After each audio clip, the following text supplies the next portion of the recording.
பச்சை புடவைக்காரியாய் உன் தாய் மீனாட்சி நான் இன்று வந்திருக்கிறேன். உனக்கு ஒரு தாய்க்கு தாயாகவும் தந்தைக்கு தந்தையாகவும் உன் வேப்பிலைக்காரி வந்துவிட்டேன். என்னை எக்காரணம் கொண்டும் இன்று அலட்சியப்படுத்தி விடாதே. நாளை மிகப்பெரிய நன்மை ஒன்று உன் வீடு தேடி வர உள்ளது. சோதனை காலங்கள் அனைத்தையும் சாதனை காலங்களாக நான் மாற்றிக் கொடுப்பேன் குழந்தையே. கவலைப்பட்டு கொண்டே இருக்காதே. உன் கஷ்டங்கள் எல்லாம் தீர்ந்தது. உன் மனக்குழப்பத்திற்கான தீர்வை விரைவில் நான் உனக்கு ஒரு அற்புதம் மூலம் தருவேன். நல்ல முடிவை தருவேன். தற்போதைய நிலையை பற்றி கலங்கிக் கொண்டே இருக்காதே. அனைத்தும் மாறப்போகிறது. நான் மாற்றுவேன். அறிந்தும் அறியாமலும் நீ ஒரு தவறை செய்துவிட்டால் என்னிடம் அதை சரணடைந்து விட்டு அந்த தவறையும் நீயே திருத்தி கொண்டால் வாழ்வில் நிச்சயமாக ஒரு மாற்றம் உனக்கு நிகழும். இது என் உறுதியான சத்திய வாக்கு. உனக்கென்று வரக்கூடிய பிரச்சனைகளை எல்லாம் நான் நிச்சயமாக பாதுகாப்பது என்னுடைய கடமையாகும். என்னையே நினைத்து கொண்டு இருக்கும்போது எவ்வாறு நான் உன்னை கைவிடுவேன்? நான் உன் துணையாக நிற்பேன். நிச்சயம் ஏதாவது ஒரு ரூபத்தில் வந்து உனக்கு நல்வழி காண்பிப்பேன். என்னை சுற்றியுள்ளவர்களில் யாரெல்லாம் என்னிடம் சுயநலத்தோடு இருக்கிறார்கள் என்று தெரியவில்லை என்று புலம்புகிறாய். இவ்வுலகில் வாழும் அனைவருக்கும் ஏதாவது ஒரு செயலின் மீதோ அல்லது ஒரு நபரின் மீதோ ஒரு பொருளின் மீதோ சுயநலத்தோடு தான் இருப்பார்கள். இன்றும் இருக்கிறார்கள். சுயநலம் நல்லதுதான். ஆனால் அதில் உள்ள வரைமுறைதான் அதன் தன்மையை எடுத்து காட்டுகிறது. இறைவனிடம் எல்லோரும் நன்றாக இருக்க வேண்டும் என்று வேண்டுவதும் ஒரு சுயநலம்தான். ஆனால் அதில் உலக நன்மை அடங்கியுள்ளது. அதுவே நான் என் குடும்பம் மட்டும் நன்றாக இருக்க வேண்டும் என்று இறைவனிடம் பிரார்த்தனை செய்வது இரண்டாவது வகையான சுயநலமாகும். நான் மட்டும்தான் நன்றாக இருக்க வேண்டும், வேறு யாரும் என்னை விட முன்னேற்றம் அடைந்து விடக்கூடாது என்று நினைப்பதுதான் உண்மையான சுயநலம். அது மிக மிக தவறு. இவர்கள்தான் சுயநலம் கொண்ட தீங்கு விளைவிக்கும் எண்ணம் கொண்டவர்களாவர்.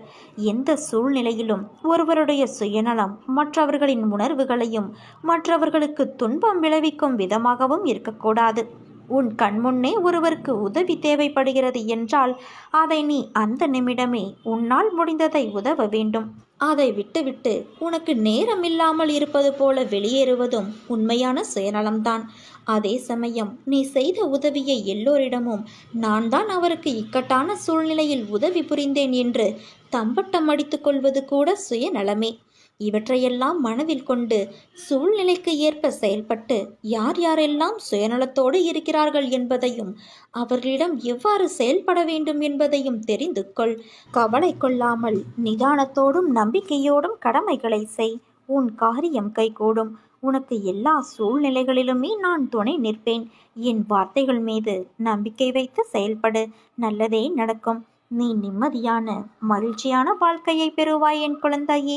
உன்னை வெறுத்து ஒதுக்கியவர் மத்தியில், உன்னை இழிவாக பேசியவர்கள் மத்தியில் நீ எல்லாம் எங்கே வளரப்போகிறாய் என்று அகங்காரத்தோடு பேசியவர்கள் மத்தியில், உன்னை வீழ்த்தி பார்க்க மந்திரத்தையும் தந்திரத்தையும் செயல்பட செய்தவர்கள் மத்தியில் அனைவரும் உன்னை பார்த்து வியக்கும் வண்ணம் வாழ்க்கையில் உன்னை நான் உயர்த்தப் போகிறேன். நீ விரும்பிய வாழ்க்கையை வாழப் போகிறாய். உன்னோடு நான் இருப்பதை உணர்ந்து கொள்ளும் நேரம் வரும். கலங்காதே. எந்த சூழ்நிலையிலும் உன்னை நான் கைவிட மாட்டேன் தங்கமே. இரவு முழுவதும் உறங்காமல் என்னை நினைத்து வருந்தி கொண்டு ஒரு புறமும் நான் வணங்கும் தெய்வம் நீ இருக்க எனக்கு என்ன குறை, நீ எல்லாம் பார்த்து கொள்வாய் என்று மறுபுறமுமாக புலம்பிக் கொண்டு இருந்ததை நான் கண்டேன். நொடிக்கு நொடி நீ என்னை அழைக்கின்றாய். நீ அழைப்பாய் என்று தெரிந்துதான் ஒரு நொடி கூட உன்னை விட்டு நீங்காமல் நான் இருக்கின்றேன்.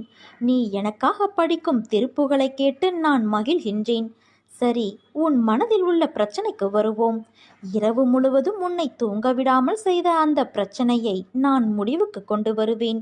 உன்னுடைய உண்மையான பக்திக்கும் நம்பிக்கைக்குமான உயர்வை நான் தருவேன். இனி உன் வாழ்வில் நல்லதே நடக்கப் போகிறது. நீ நம்பியது போல நல்லது மட்டுமே உன் வாழ்வில் நடக்கப் போகிறது. பிரச்சனைகள் வரும்போது துவண்டு போகாதே.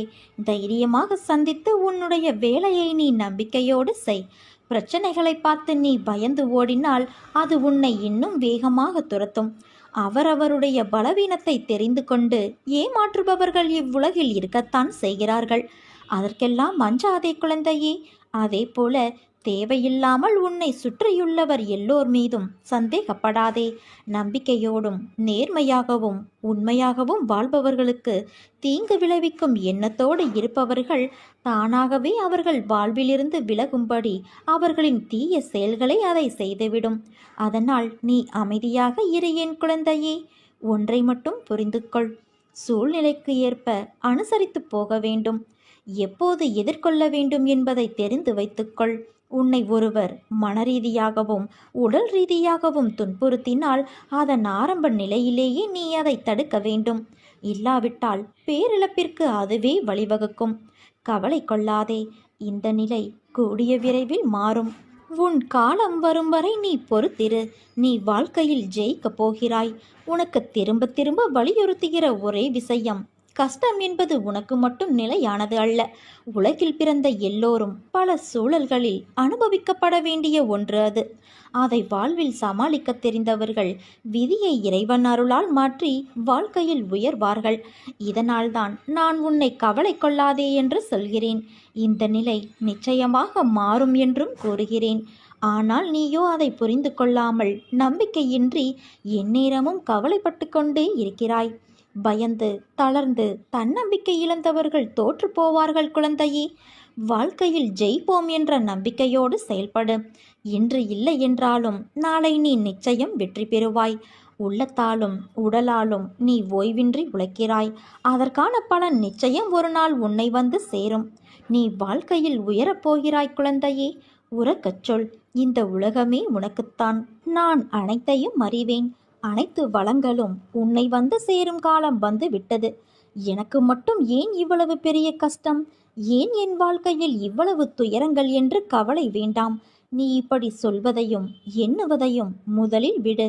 உன் அனைத்து பாரத்தையும் நான் தாங்கிக் கொண்டு இருக்கிறேன். அதனால் நீ எதற்காகவும் கவலை கொள்ளாதே குழந்தையே. இருப்பதை வைத்து வாழ கற்றுக்கொள். உனக்கு தேவைப்படும் அனைத்தும் உரிய நேரத்தில் உன்னை வந்து சேரும். உன் வாழ்க்கையில் இனி அனைத்து வளங்களும் வெற்றிகளும் உன்னை நிரப்பும் நேரம் வந்து விட்டது. இனிமேல் உன் வாழ்வில் நடக்கும் அனைத்தும் உனக்கு நிம்மதியை மட்டுமே தரும். வெற்றிகள் குவியும்.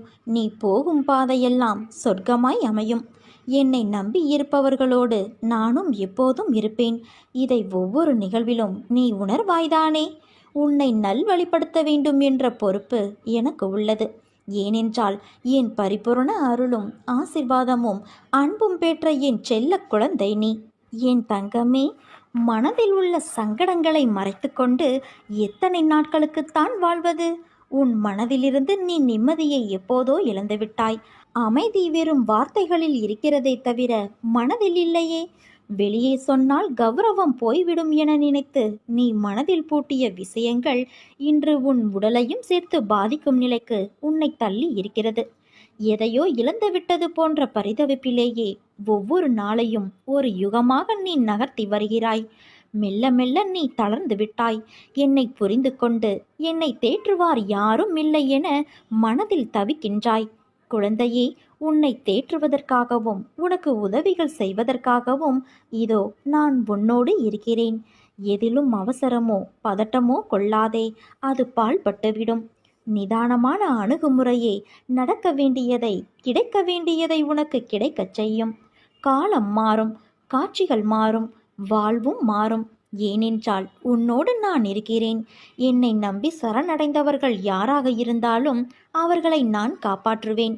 நான் வாக்குறுதி கொடுத்திருப்பதால் என் வார்த்தையை காப்பாற்ற நான் பாடுபடுவேன். உன் துக்க நாட்கள் முடிந்து போய்விட்டன குழந்தையே.